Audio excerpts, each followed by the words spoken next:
I walked into the hotel lobby glowing with Christmas lights, silver garlands, red ribbons, and holiday music drifting softly across the hall. I had arrived early for my family's Christmas banquet. Hi, my name is Emily Carson. I'm 33, and I paid for this entire night. I reached for the ballroom door when a voice stopped me. Sorry, you're not invited. Family only tonight. I thought it was a joke, until my father said it louder. Get this beggar out. People stared. Conversations froze. My mother avoided my eyes. My sister smirked beneath the wreaths. I didn't shout. I didn't break. I simply turned and walked back into the December cold. They had no idea their Christmas was built on my wallet. They had just kicked me out of a celebration I had paid for. Before we continue, tell me in the comments where you're watching from, and what your Christmas night looks like right now. The drive home felt colder than December should ever allow. My phone buzzed nonstop. 56 missed calls, some from family, some from numbers I didn't recognize. I parked under the dim street lamp outside my townhouse in suburban Charlotte, North Carolina. Part 2: The knock after midnight. Snowflakes drifted like static across the windshield. I hadn't even taken off my coat when the knocking started, hard, urgent, desperate. I checked the peephole. My sister's husband, Mark, stood there, red-faced and breathing fast, clutching his phone like it might explode. I opened the door just wide enough to lean against the frame. He skipped hello. They canceled the banquet food, he snapped. The hotel won't release the Christmas sweets. Our honeymoon tickets to Aruba vanished mid-check-in. Snow melted on his collar as he glared at me. You need to fix this. I crossed my arms. Strange, I said. Sounds like someone forgot to check who actually paid for everything. He blinked, confused, furious. You did this because they kicked you out. No, I answered softly. I did this because they forgot one simple rule. I lifted the thick, tabbed, color-coded folder from the side table. Never bite the hand that holds the receipts. He tried to peer past me, maybe looking for my parents, maybe looking for mercy. Neither lived here anymore. Inside the folder, signed contracts with my LLC listed as sole sponsor, cancellation clauses bearing my signature, and reversal authorizations processed the moment they called me a beggar. His jaw tightened. You're punishing the whole family. I shook my head. No. I'm protecting my investment and cutting my losses.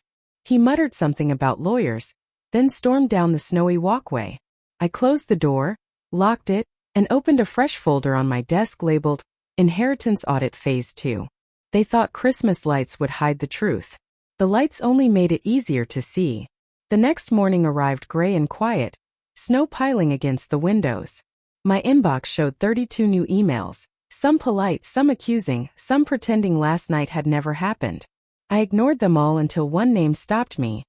My parents' longtime accountant, David Ellis. Subject line: Holiday filings, urgent irregularities. Part 3: The holiday audit. He asked if I had time to discuss unusual movements tied to the beach condo in Hilton Head, South Carolina.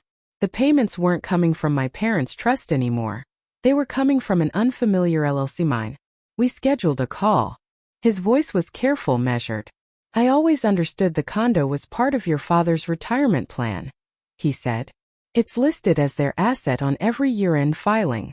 It's not their asset, I replied. I've made every payment for the last 3 years. Long pause. Then the question I'd been waiting for.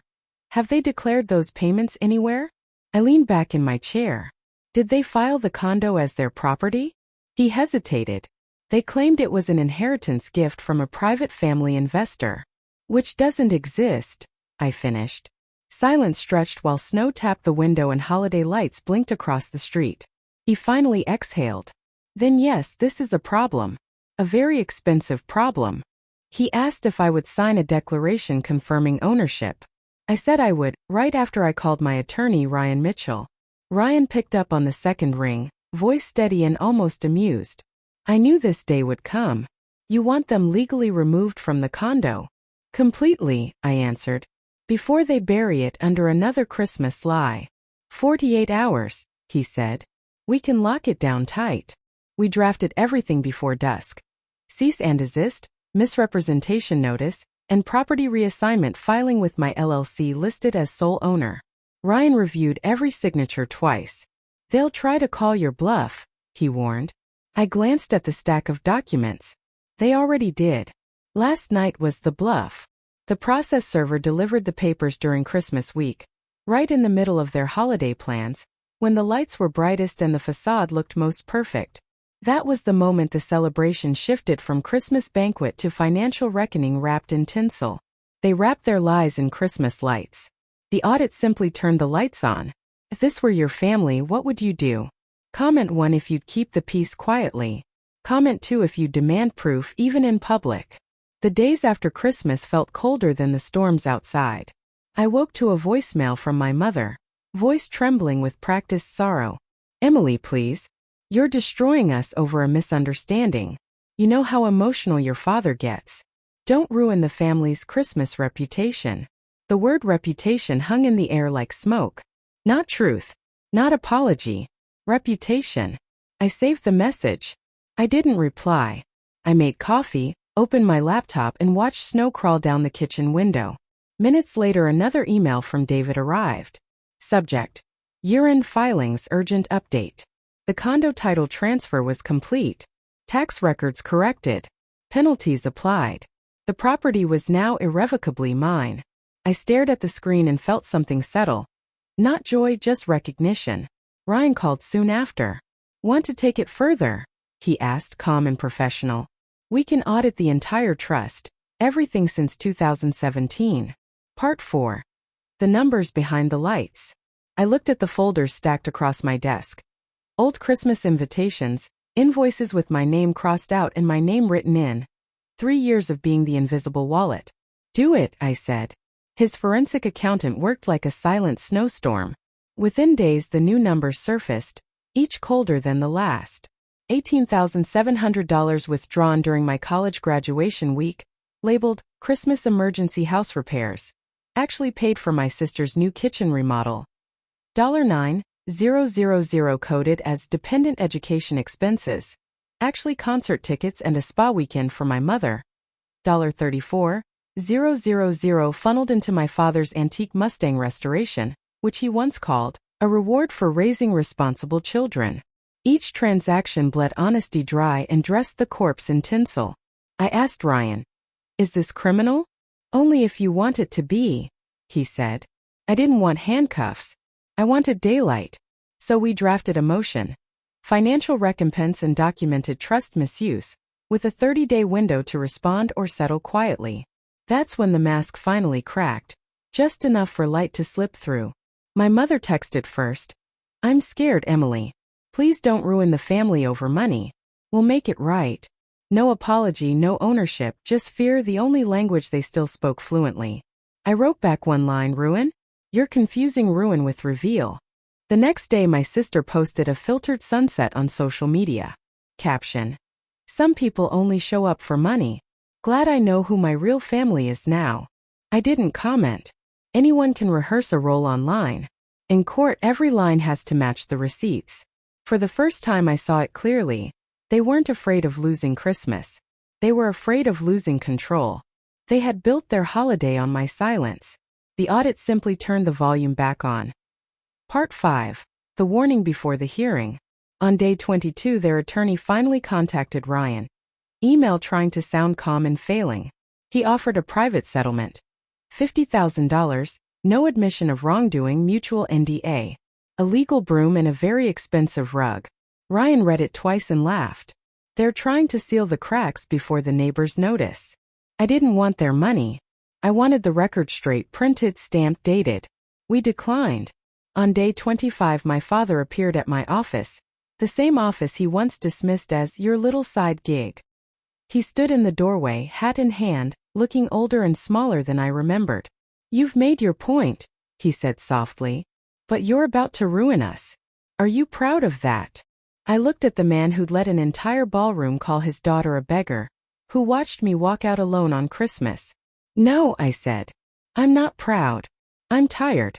Tired of paying for people who won't even say my name with honesty." He tried to interrupt. I raised a hand. "You called me a beggar." So I stopped giving, and suddenly everyone remembered what I was worth. He swallowed hard, then placed a folded check on my desk, blank signed. A silent bribe or a plea. I slid it back. This was never about your money. It was about mine. He didn't argue. He just left, hat trembling in his hand. Minutes later an email pinged. Court notification. Preliminary hearing scheduled for the first week of January. The date leaked through the family like a cold front. Fast, sharp, unavoidable. The night before the hearing my sister finally messaged. If you go through with this tomorrow, I'll never forgive you. No sorry. No explanation. Just a warning, as if my peace required her permission. I didn't reply. Some people don't want reconciliation. They want reinstatement. Part 6 Balance, not revenge. The morning of the hearing felt colder than January had any right to be. I walked into the Mecklenburg County Courthouse with Ryan beside me. No decorations, no music, no Christmas illusions left to soften the edges. My parents sat across the aisle, back stiff, eyes down. Their lawyer kept checking his watch. My sister pretended I was invisible. The judge entered calm, direct. She asked for the timeline. Ryan laid it all out. Charts, statements, transfers, every dollar marked, every lie labeled. Their attorney objected, called it a misunderstanding, called it informal family arrangements, called it holiday confusion. The judge wasn't swayed. She turned to me. What outcome are you seeking, Miss Carson? I stood. My voice didn't shake. Let the record match reality. She nodded. The ruling came quickly. Misused funds returned to the trust. Condo title confirmed in my name. My parents removed from any future access to assets they hadn't earned. No handcuffs, no shouting, just balance. They didn't speak to me afterward. Not in the hallway, not in the parking lot. Just silence, the kind that falls when a long performance finally ends. A week later an envelope slid under my door. No stamp, no return address. Inside was a photo from the Christmas banquet. Everyone in silver and navy laughing, raising glasses. In the blurred background, unmistakable, me walking away. On the back, handwritten. This was the moment it all fell apart. I held it a moment, then shredded it. What fell apart wasn't family. It was the illusion I had kept funding. That night I opened a new folder on my desktop. Carson Foundation. Grants for women who pay their own way when family won't. The seed money came from the sale of the Hilton Head condo. Mine, finally mine. They lost a holiday. I found a life. If you saw yourself anywhere in this story, don't carry it alone. Share it with someone who needs permission to draw boundaries. You've got this.